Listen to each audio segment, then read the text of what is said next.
Welcome to Manjala life ஸ்டைலுங்க. இங்கே பாருங்கள், இது கவர்மெண்ட்டில் தர சத்து மாவு. இப்போ மாதமாக இருக்கவங்களுக்கு, குழந்தை பிறந்தவங்களுக்கு, குழந்தைங்களுக்கு கூட இப்போ தராங்க. அந்த மாவை வச்சு நம்ம ஒரு பணியாரம் சுட போகிறோம். பாருங்கள், அதுக்கு சத்து மாவு ஒரு பாக்கெட் எடுத்துருக்கேன். இதுக்கு நம்ம வீட்லேயே அரைச்ச இட்லி மாவுங்க. இது ஒரு கப் எடுத்துருக்கேங்க. இதுக்கு தேவையான அளவு நம்ம வெல்லம், இதை காய்ச்சிக்கலாங்க. இந்த வெல்லத்தை இப்போ நம்ம உடைச்சிட்டு காய்ச்சிடுவோங்க. பாருங்க, இப்போ சத்து மாவு நம்ம போட்டுக்குவோம். இதில் ஒரு அரை பாக்கெட் போட்டுக்கலாங்க.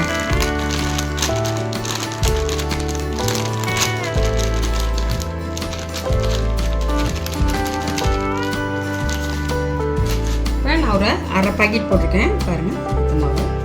இப்போ இதில் இட்லி மாவு நம்ம கலந்துக்கலாம்.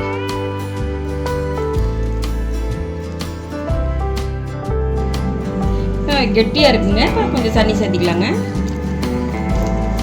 இட்லி மாவு பதத்துக்கு நம்ம கரைச்சிக்குவோம்.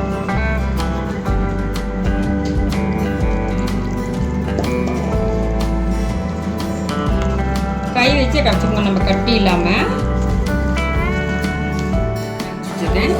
நீங்கள் இந்த அளவு கரைச்சிக்கோங்க. இப்போ நான் இந்த வெல்லத்தை நுணுக்கி வச்சுருக்கேங்க. நீங்கள் பாவை கூட காய்ச்சி ஊற்றலாம், இல்லை நம்ம இப்படியும் போட்டு கலந்துக்கலாம். நான் இந்த மாரி போட்டு கலக்கிறேன்.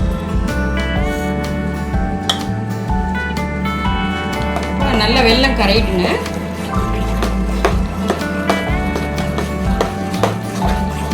இது கூட நீங்கள் கொஞ்சம் ஏலக்காய் கலந்துக்கலாம். ஏலக்காய் கலந்து போட்டிங்கன்னா இன்னும் நல்லா இருக்கும்.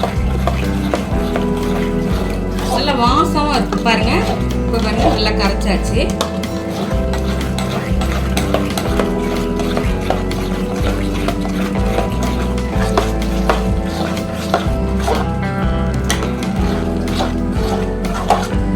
இந்த மாதிரி கரைச்சி பாருங்க.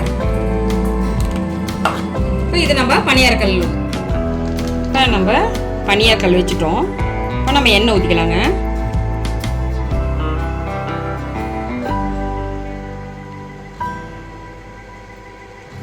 இந்த மாவில் உங்களுக்கு வெல்லம் சேர்த்துருக்காங்க, ராகி சேர்த்துருக்காங்க, நடக்கலை சேர்த்துருக்காங்க, சோயா மாவு சேர்த்துருக்காங்க.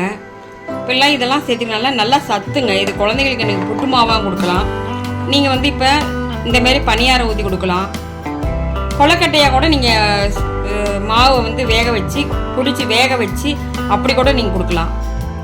இது நல்லா சத்தானதுங்க. ஏலக்காய் இதுலேயே போட்டிருக்காங்க. இப்போ நம்ம ஒரு சிட்டியை உப்பு போடுவோங்க. இப்போ நம்ம இதை கலந்துக்கலாங்க.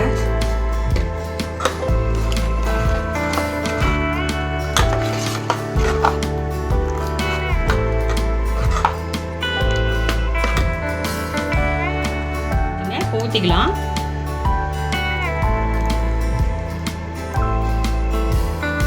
இப்போ கல்லு காஞ்சிருச்சுங்க. இப்போ ஊற்றிக்கலாம்.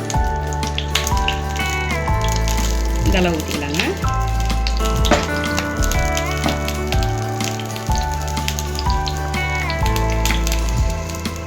நீங்களும் இப்படி ஊற்றிக்கலாம்.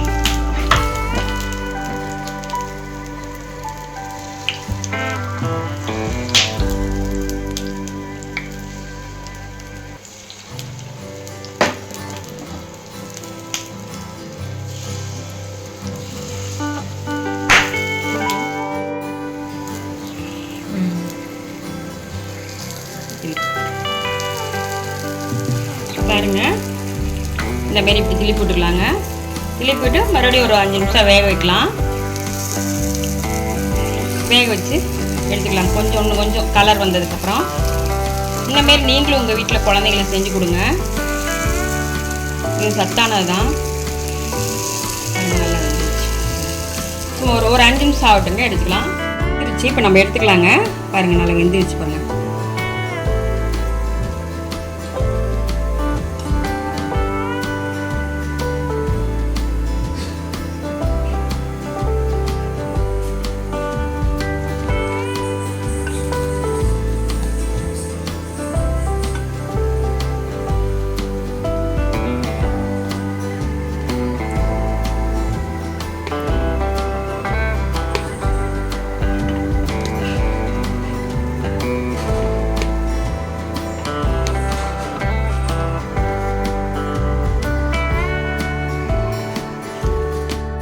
பாருங்க, நல்லா வந்துருச்சு.